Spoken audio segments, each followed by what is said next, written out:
Well, hello. How you doing? What's going on? Yeah, thanks for joining me today. I'm Craig Hendrickson from CBTG, the Chief Executive Officer and co-founder. And with me I have... Gary Pendleton. I'm account executive for a very long time here. Yeah, I think our longest employee, actually, right? Absolutely. A dozen plus years, so a lot of talent in the room, I say jokingly. We're doing this web series of videos to let potential clients kind of get a look behind the curtain and learn a little bit about us, during maybe even before the pre-sales cycle. We're going to post these on our socials. We're going to post this on the website. And I've asked you to join me for a couple of them at least to get your insight and have a little chat about some specific topics. We're going to talk today about what makes CBTG different from our competitors.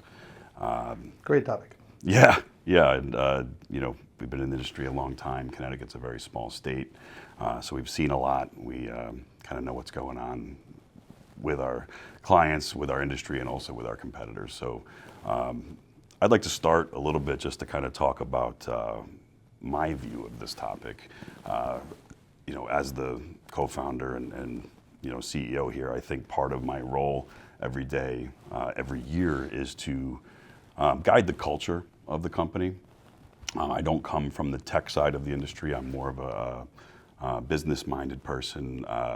We have a lot of people here that are doing the day-to-day and are very smart technical people. My job is more to look at next year, look at who we are as a company, look at what we're going to tackle next, look at metrics. How did we do with this? What's coming down the pipe? Are we prepared? Things like that. So I like to guide the culture based on a few different metrics. Where I see us and where I try to keep us is this blend. It's a delicate balance. There is obviously the need to be technically proficient in what we do. That doesn't mean always leading with the new and shiny toy that comes out. And there's a lot of that in our industry, right? Absolutely. You get questions about that, I'm sure, from clients all the time. Can we do this? Can we do that? And our typical, if it's brand new, our typical response is, not yet. Let's test it. Let's make sure it's not going to break this other thing you're doing, or it's going to play nice with this layer of software that you have. Let's make sure it's secure and stable and sound, and is it going to cause you more problems? Everybody does want what's new, right? But that's not always the way to go in business. You do that in your personal life a little more, and then that's fine, play with it at home. But when it comes to being at work, you can't have a shutdown or a cybersecurity event because of that. And while you're in the process of steering the ship, making sure the business is going in the right direction, I'm dealing with the one-on-one conversations with our clients, making sure that they understand from a non-technical person what's going on, what the next steps are. If there's ever a project that we need to discuss, they always have someone they can contact. I know some of our competitors, you might only talk to a tech, and at times it's nice to speak to someone that's used to talking to somebody from just a sales to client relationship. And a translator. A translator is actually a great way to word that, because I've been working on the sales side well before I started with CBTG, so I do have some background and very comfortable working with everybody and making sure that they understand what the next steps are, and obviously our techs will take care of the rest. Absolutely, and that communication is key, obviously, in keeping a relationship going. The other piece of the culture is I talked about not always doing the new things, but also you don't want to be a dinosaur, right? We can't get so locked in the past that we're not, talking about AI, that we're not up to speed on compliance and security and the other things that matter in our industry. So it's that delicate balance of finding the middle ground of what are we actually going to put out? What are we going to bless? What are we going to say is okay for our clients to use, and what's not ready yet or is not tested yet? So that's a big piece of the role here and the culture as I see it. The other piece of the culture is, who is CBTG in the marketplace, right? What's our position in the marketplace in Connecticut? I mean, there's a lot of, everybody knows an IT person, right? That's not a a way to lead a conversation, right? But how do you qualify an IT person? How do you qualify an IT company? How do you know, because you're an expert at what you do, you're not an expert at what we do. So how do you know if you're looking for a new IT company? How do you know what they're good at? How do you know, what their successes are, what their failures are, how well they're run? It's scary because it's not, like another industry like a painter or a plumber where you can just look at their work. You have to there's some trust involved. And it changes year to year as the industry changes. So what I see, and where I try to position us, and this is, actively, this is a year over year, page one priority for me. What I see is, especially in the last decade or so, Connecticut IT MSPs are kind of falling into two camps, right? There's we'll call it Camp A, and we're in Camp A, by the way. Camp A is the IT companies that have their finger on the pulse. They understand compliance. They're looking hard at AI. They are focused on cybersecurity. They are staffed adequately and training that staff, effectively and ongoing in cybersecurity issues. They are constantly looking at their cyber stack menu to find products that check the boxes of compliance, that check the boxes of being a well-supported product, and also are cost effective, right? And then there's Camp B, which are kind of the also-rans. This is, your smaller startups, company with 2 or 3 employees. Unfortunately, there are also companies with much more employees than that I still would put into Camp B, who are kind of falling behind in that area. And what they do to remain relevant at all is just chop prices, right? So what it does is cast this very wide net of what IT costs are. And when you come and look at our industry from outside and you're qualifying companies, it's very scary because you could see one company charging X amount per month and another company charging Y amount per month, and there's a large disparity between those numbers. How do you know what that means? If it was a different industry, you would just go to the less expensive guy. But that's not really the way you want to make decisions in our industry. So where I try to guide us and where I try to keep CBTG is in Camp A, but with pricing in the middle of the two camps. I think we leave a lot of money on the table. We consistently have left a lot of money on the table. We get to see a lot of our competitors' pricing, other Camp A MSPs, after we win deals that were competitive. Oftentimes it's shared. I'm sure our pricing has been seen by other competitors too. That's just the name of the game. So I know kind of where we land, and often we're 30 to 40% cheaper than the people that we're competing against in Camp A. We're also often 30 to 40% more expensive than Camp B. So sometimes that makes it difficult for sales, and that's probably a testament to the wins that you've made when you're able to pull us through that, because you have to explain those things to clients. But it is, something that should be thought about. You can't just make decisions based on price alone. Yeah, when you're looking at the pricing from other competitors, a lot of times it's not apples to apples. The services and support we're providing could certainly outweigh what they're providing. So if you're just looking at the monthly cost, that could get you in a bind. You want to look at the entire package that we offer. Yeah. So I think, let's talk about what a typical CBTG customer looks like a little bit. I've talked a bit, so I'm going to ask you to answer this question. What do you see? Who are you selling to? Who are you calling? Where have we had success? Well, actually being in the state of Connecticut, right between New York and Boston, there's much more manufacturing in this state than most people would even know. So we actually deal with a lot of aerospace manufacturers. That seems to be a industry that just happens to have a lot of companies in the area that need our type of support, and it's worked really well. We have a seasoned team of techs that are able to accommodate that, and we also have the knowledge to deal with things like NIST and CMMC and make sure that we cover all those requirements. Now the interesting part is we've actually have a wide range of different clients.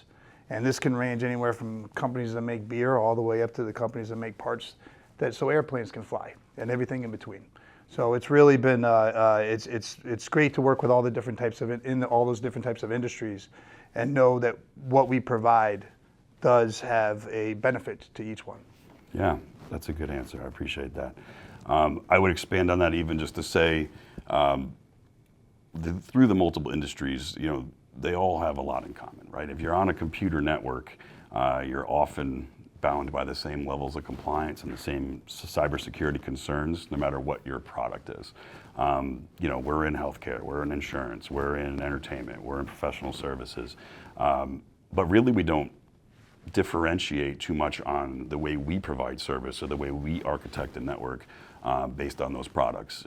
If anything, we'll build out every architecture and every solution to a base level of at least NIST or potentially CMMC if they are, in the supply chain for any government work. And it really doesn't matter what their product is or what their service is. We're going to build our networks based on that layer of compliance because it's a cover your butt, really. It doesn't matter what you're producing. It matters how you're securing things and what you're allowing on the network. So when we do architect these solutions, we do focus on the way we want it done, the way we know that it works.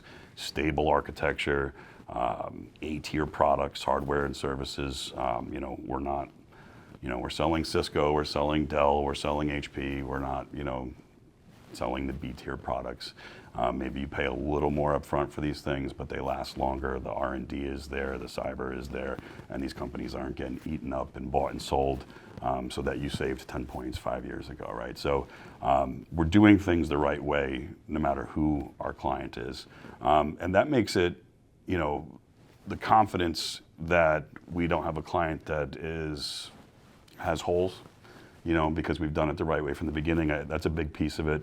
A secondary, good part of that is it's easier for our team to support, right? So, we have a team of 15 employees here, and we have a large client base in Connecticut. We've been doing this a long time. We're entering year 17 now, so you can imagine there's a decent backlog of client base there, and they all are somewhat put together the same way from an architecture standpoint, which makes our team more efficient when it comes to supporting an emergency, when it comes to supporting any event that happens, when it comes to talking about life cycles of equipment, when it comes to talking about what layers of hardware and software play nice together and what doesn't. We've done this a lot of times in the past, so we're not looking for anyone to be a guinea pig for us. We're looking to have tried and true stable architecture, stable service, things like that.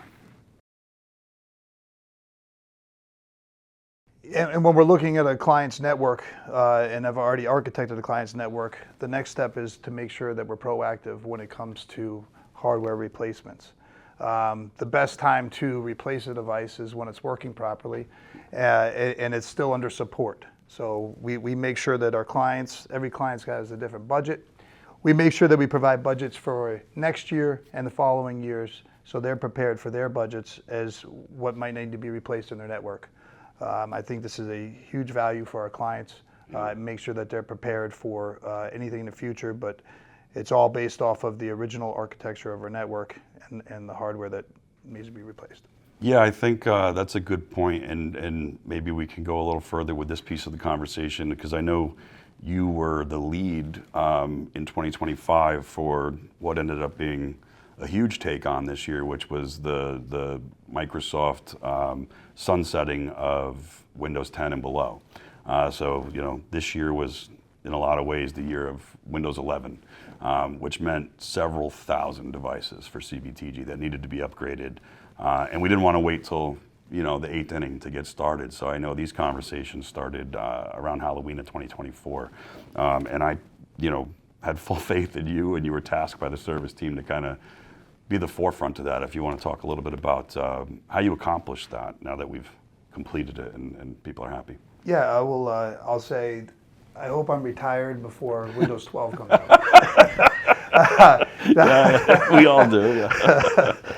Oh, so the Windows 11 upgrades, there was some challenges, but working with our service manager and the tech team, I think we did an outstanding job. Nobody is going to raise their hands and say, "Oh, please take over my device for the next hour or 2 hours for this upgrade." So just making sure that we were communicating it properly and trying to do it when it's a convenient time for our clients. Again, when it comes to these upgrades, everybody knows that it can kind of take you away from maybe a chance to work during the day. So we even tried to schedule most of them after hours, just for the convenience of the clients. Yeah, this was a bit of a unique one too, because in past, we've all been doing this long enough to go through many versions of Microsoft ending an operating system. But in the past, they've always had typically 3 versions out: the new one, the stable one, and the old one, which will be the next to be retired. And then this year, it was a bit unique. They were getting rid of everything other than Windows 11. So it really meant a lot more machines had to be touched than years past and other end of lives. And we were ahead of that. And I think you did a really good job at the time. I remember you ran an audit a year ago to find out how many machines at each of our clients needed to be touched and upgraded. And then you started speaking with them and said, "Hey, you got 80 machines, we got 10 months, let's do 8 or 9 a month." So you spread out the work over the course of this year. And I think being able to do it at that level made it easier. Of course, on paper, that's how we wanted it. I'm sure it bottlenecked a little bit toward the end. Again, as you said, it was sometimes tough to get a hold of people. Sometimes machines that we encountered, upgrades failed, or we just decided that, hey, it's time to buy a new one anyway. So all of that happened. But I would consider that a success story, and thank you for running with that. Well, thank you, and I would agree. Like most things in this industry, communication, setting expectations properly, help anything as far as an upgrade or a project go more smooth, and the clients appreciate it. Yeah, got it. I think that's a logical ending point for this version and for this video. We're going to do a few more of these over time, so I want to thank you for being in this one, and I'm sure I'll see you again very soon. And for any prospective clients that are looking for a new MSP, if any of what we said today resounds with you, please give us a call, check us out. You can reach us through the website, you can reach us through our listed phone number, obviously. You can pop in if you want to. That only happens very rarely, but it does happen. And you'll meet with one of the sales team for a no pressure, obligation-free consultation. Thank you. Thank you for having me. This was fun. Let's do it again.